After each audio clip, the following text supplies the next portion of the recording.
একবার এক নাস্তিক ইমাম আবু হানিফা রাহমাতুল্লাহ আলাইহির কাছে আসছে।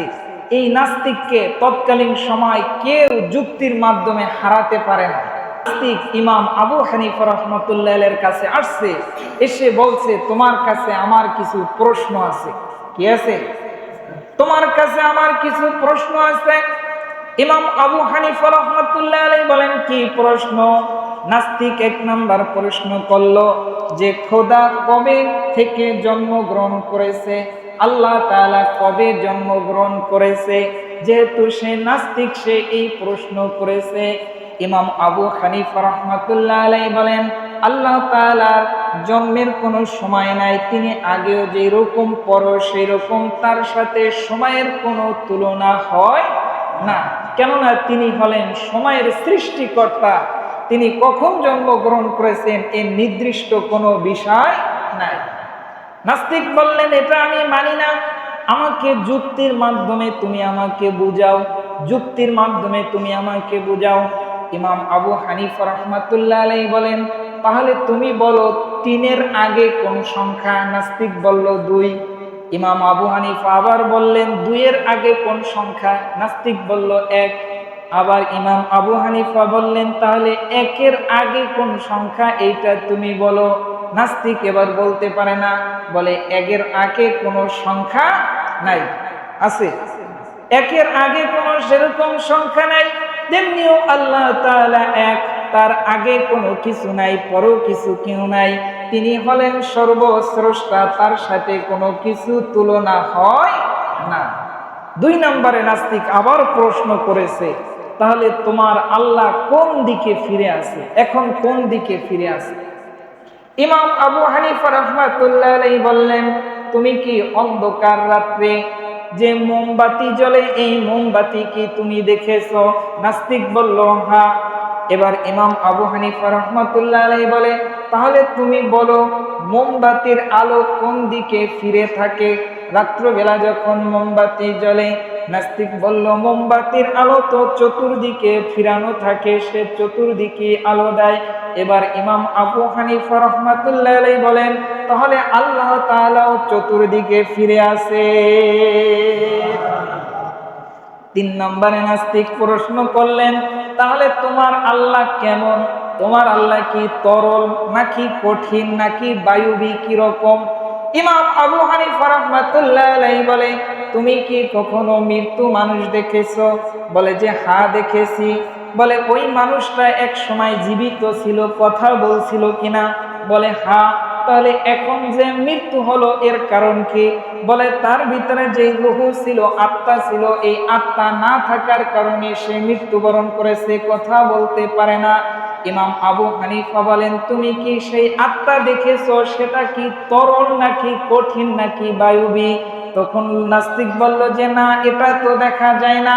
ইমাম আবু হানিফা রাহমাতুল্লাহ আলাইহি বলেন, আল্লাহ সেই রকম, তাকে দেখা যায় না। আবার নাস্তিক প্রশ্ন করলেন যে তাহলে বলো আল্লাহ তাআলা থাকেন কোথায়, তার জায়গাটা কোথায়, তিনি কোথায় থাকেন? আহলে সুন্নাত ওয়াল জামাতের আকীদা হলো আল্লাহ তাআলা নির্দিষ্ট কোনো জায়গায় সমাসীন না, আল্লাহ তাআলা সব জায়গায় আছেন, এমনকি আমাদেরকে দেখতেছেন। আল্লাহ তাআলার যত সৃষ্টি আছে সব জায়গায় আল্লাহ তাআলা বিরাজমান। ইমাম আবু হানিফা রাহমাতুল্লাহ আলাইহি কে নাস্তিক যখন প্রশ্ন করলো, বলো আল্লাহ কোথায়? ইমাম আবু হানিফা রাহমাতুল্লাহ আলাইহি বলেন, তুমি 1 গ্লাস দুধ নিয়ে আসো। 1 গ্লাস দুধ আনা হলো। এবার নাস্তিককে প্রশ্ন করা হলো, তুমি বলো এই দুধের মধ্যে মাখন কোন জায়গায় আছে? নাস্তিক বলল, পুরো গ্লাসের মধ্যেই তো মাখন আছে। এবার ইমাম আবু হানিফা রাহমাতুল্লাহ আলাইহি বলেন, তাহলে আমার আল্লাহ তাআলা ওই সব জায়গায় আছে। এরপরে আবার নাস্তিক প্রশ্ন করলো, তাহলে বলো জান্নাতের মধ্যে যখন খাবার খাওয়া হবে, খাবার নাকি কমবে না, এইটা কেমন কথা?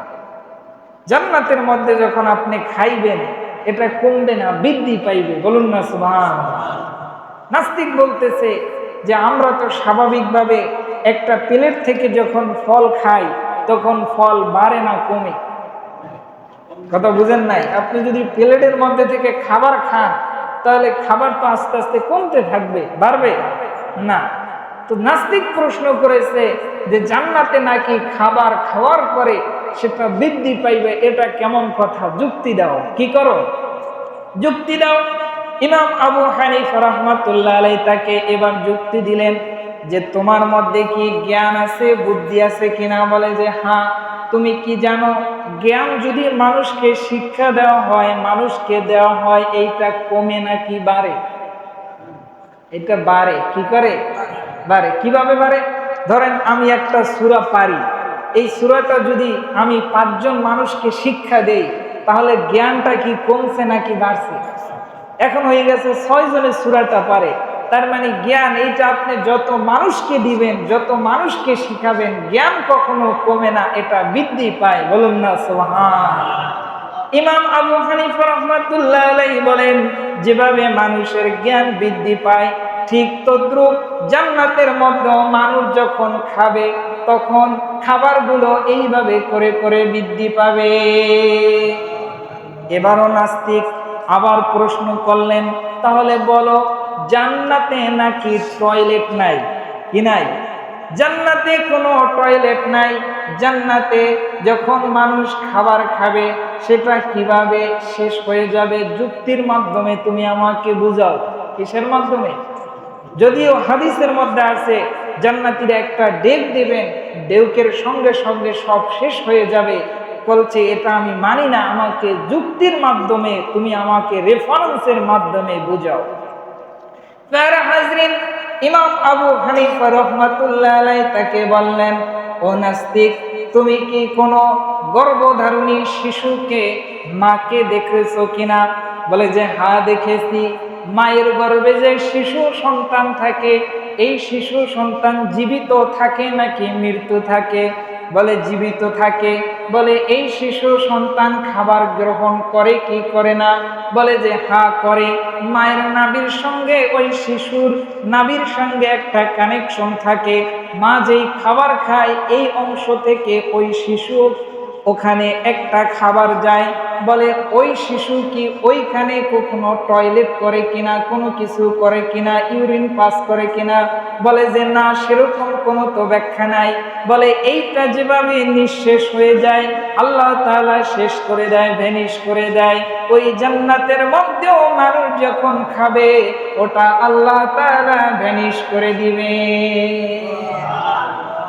এবার নাস্তিক শেষ, আর কোনো প্রশ্ন নাই। কি নাই? প্রশ্ন নাই। নাস্তিক এবার একেবারে থমকে গেছেন যে যাই প্রশ্ন করি প্রত্যেকটা যুক্তির মাধ্যমে এভাবে উত্তর দেয়। প্যার হাজরিন, এইরকম যুক্তি তর্কের ব্যক্তি ছিলেন, ব্যাখ্যা বিশ্লেষণের ব্যক্তি ছিলেন ইমামে আজম আবু হানিফা রাহমাতুল্লাহ আলাইহি। তিনিও এই আহলে সুন্নাত ওয়াল জামাতের আকীদার মতাদর্শ ছিলেন, অনুসারী ছিলেন। আমরাও সেই আকীদার অনুসারী। আল্লাহ তাআলা এই আকীদার উপরে থেকে আমাদেরকে মৃত্যুবরণ করার তৌফিক